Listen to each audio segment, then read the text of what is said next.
Bienvenue sur Africa 24 dans cette nouvelle édition du QG News. Au sommaire de l'actualité, le facilitateur Benjamin Nkapa rencontre ce vendredi les membres de l'opposition en exil ce vendredi à Bruxelles. Un pas de plus peut-être vers la tenue d'un dialogue inter-burundais bloqué depuis décembre 2015.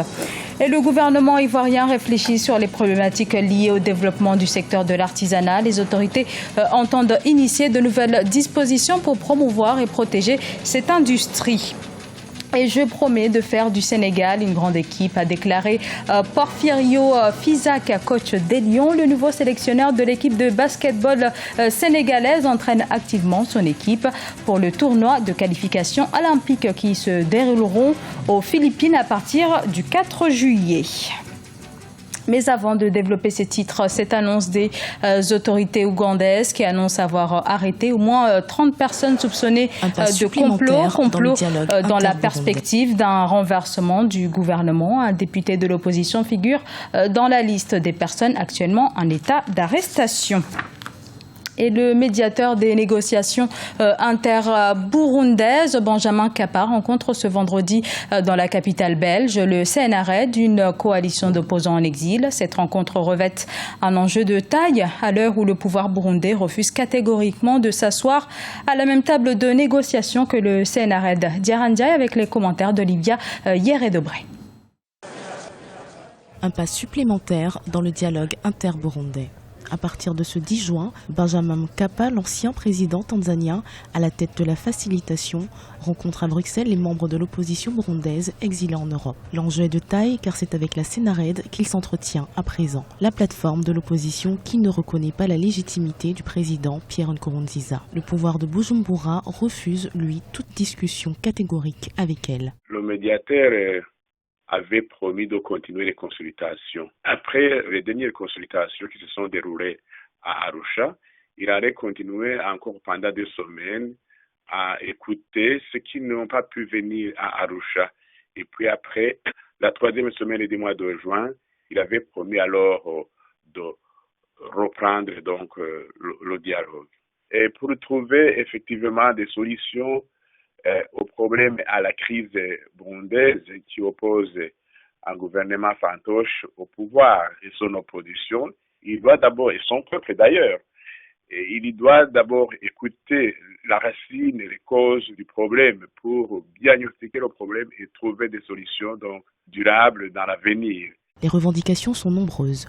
Le Conseil national pour le respect de l'accord d'Arusha pour la paix et la réconciliation au Burundi et de l'état de droit demande la révocation du représentant de l'East African Community, Libérat Mfumukeko, un diplomate burundais qu'elle accuse de partialité. Le CNRD demande aussi à ce que les groupes armés soient entendus dans les discussions, ainsi que l'ensemble des membres de la société civile opposés au 3e mandat du président Nkurunziza. Il doit d'abord écouter la racine et les causes du problème pour bien diagnostiquer le problème et trouver des solutions donc durables dans l'avenir.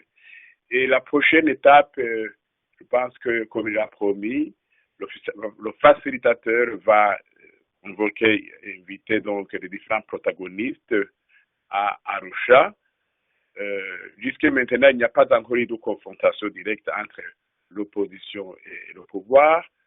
Je pense qu'il va nous proposer, disons, l'adoption d'une méthodologie de travail. La rencontre avec la plateforme qui regroupe la quasi-totalité de l'opposition doit durer 2 jours. Le facilitateur, Benjamin Nkapa, fait face à des défis de taille. Il devra faire preuve d'ingéniosité pour concilier les positions divergentes des participants au dialogue. Et l'industrie aurifère égyptienne manque d'investissement depuis plusieurs décennies, mais la découverte de nouvelles mines d'or est peut-être en passe d'attirer à nouveau les investisseurs en Égypte où l'économie tourne actuellement à la morosité. Alioune Guindo. Le secteur de l'or égyptien ambitionne d'attirer de nouveaux investisseurs dans un avenir proche. L'activité aurifère en Égypte stagne depuis maintenant quelques décennies. L'or est pourtant perçu comme étant un secteur qui regorge d'un fort potentiel. Seul hic, le manque d'investisseurs. En effet, malgré une géologie spectaculaire, force est de constater qu'il manque un cadre commercial attractif et spécifique à ce secteur. Il y a environ 6000 années d'histoire derrière ces mines d'or et le plus intéressant, c'est que leur exploitation s'est arrêtée il y a des milliers d'années. Aujourd'hui, nous pouvons donc considérer ces mines comme étant vierges. Nous suivons donc ces origines aussi loin qu'elles ne remontent à l'époque où les populations exploitaient l'or sans la technologie contemporaine.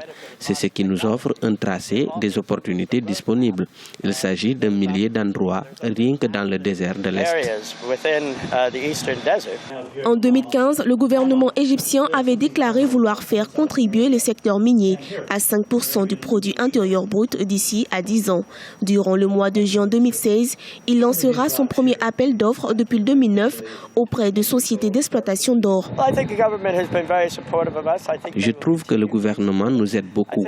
Je pense qu'ils vont continuer à le faire, mais qu'il a besoin d'un secteur plus proactif et plus promouvant parce que je trouve qu'il y a un énorme potentiel. Ils comprennent qu'ils ont besoin de créer un climat d'affaires plus attractif pour que les entreprises viennent travailler. Je pense que nous verrons très vite des changements et les taxes sur l'exploitation pourront se réduire au fil du temps pour se placer au même niveau que les industries pétrolières et gazières.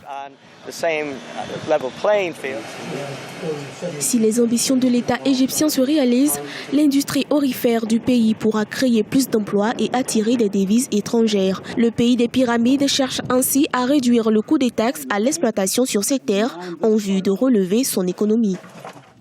En Côte d'Ivoire, l'artisanat est présent sur tout le territoire. L'artisanat ivoirien, c'est près de 12% du PIB, mais les acteurs du domaine manquent de moyens et peinent à vivre de cette industrie. Et les autorités se penchent alors sur les différents moyens de développer le secteur, avec notamment la question du financement. Idlet Mirabel Bissou.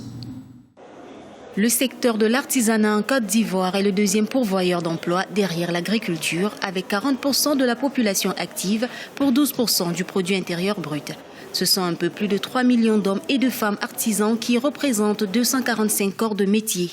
Cependant, le secteur reste confronté à la promotion et à la commercialisation de ses produits. Les questions de l'accès des entreprises artisanales au financement, trouver un mécanisme, des instruments qui puissent les accompagner et puis traiter aussi des questions de la couverture sociale des artisans parce que les artisans ont besoin de ça pour être équilibrés et faire leur travail. Pour faire face aux difficultés que rencontre le secteur de l'artisanat en Côte d'Ivoire, le CODEPA, Comité de coordination pour le développement et la promotion de l'artisanat africain en charge d'assurer l'épanouissement du secteur artisanal, a examiné les causes des difficultés que rencontrent les artisans. Deux problèmes majeurs qui se posent avant l'exploitation qui sont déjà en amont. Il s'agit de quoi? Il s'agit du renforcement des capacités, de la mise en place d'infrastructures de promotion, à savoir les espaces de promotion, à savoir les stands artisanaux. Et ensuite, il s'agit de mettre en place la manière de préparer les artisans pour l'exportation.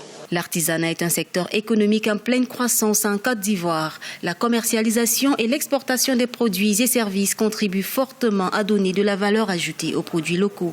En dépit de son fort potentiel de développement en matière de création de revenus et sa contribution aux recettes fiscales et non fiscales, l'artisanat échappe souvent aux planificateurs du développement. Faire de l'équipe nationale de basketball une équipe compétitive, c'est l'objectif que s'est fixé le nouvel entraîneur de Diego. L'Espagnol vient même d'effectuer sa première séance d'entraînement pour un tournoi capital qui se déroulera aux Philippines du 4 au 10 juillet prochain. Reportage El Hadjan Ndiaye. L'équipe nationale de basket du Sénégal peaufine sa stratégie pour le tournoi de qualification olympique Philippines 2016.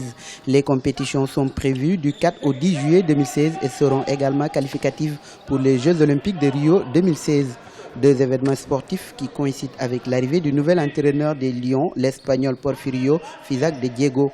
Le successeur de Chersar décline déjà sa feuille de route. Le plus important pour le moment, c'est que les joueurs comprennent ma philosophie, qu'ils comprennent qu'on doit toujours être compétitif, ne jamais déposer les armes. Je sais que le tournoi sera difficile parce que nous sommes dans un groupe difficile, composé du Canada et de la Turquie qui sont des nations de basketball mondial. Le Sénégal ira dans cette compétition et ne va jamais rendre les armes. Le Sénégal jouera ce tournoi pré-olympique sans son pivot de la NBA, Gorgui Sy, qui est déclaré forfait. Mais l'équipe peut compter sur les nouvelles recrues à l'image du meneur de Bilbao Basket en Espagne, Kevin Ana.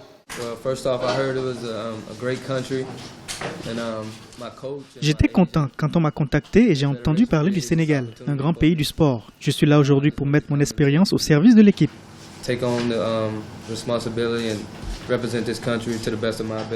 Tous ces réaménagements visent un seul but, rendre l'équipe plus performante pour les compétitions prévues en 2017. On va tout faire pour avoir la meilleure équipe possible avec lui. Mais tout le monde sait que notre objectif, effectivement, il faut vraiment pas savoir la place. Notre objectif principal, c'est 2017. Vraiment, il faut avoir une équipe compétitive pour gagner le titre en 2017. Autre compétition attendue, l'Afro-Basket de 2017 prévue à Brazzaville au Congo. Un groupe de 15 basketteurs sur les 21 présélectionnés a démarré depuis mardi au Stadium Marius Ndiaye de Dakar le stage de préparation pour ces différentes rencontres. C'était le journal de la rédaction. Merci de l'avoir suivi. Dans un instant, une nouvelle édition de l'information sur Africa 24.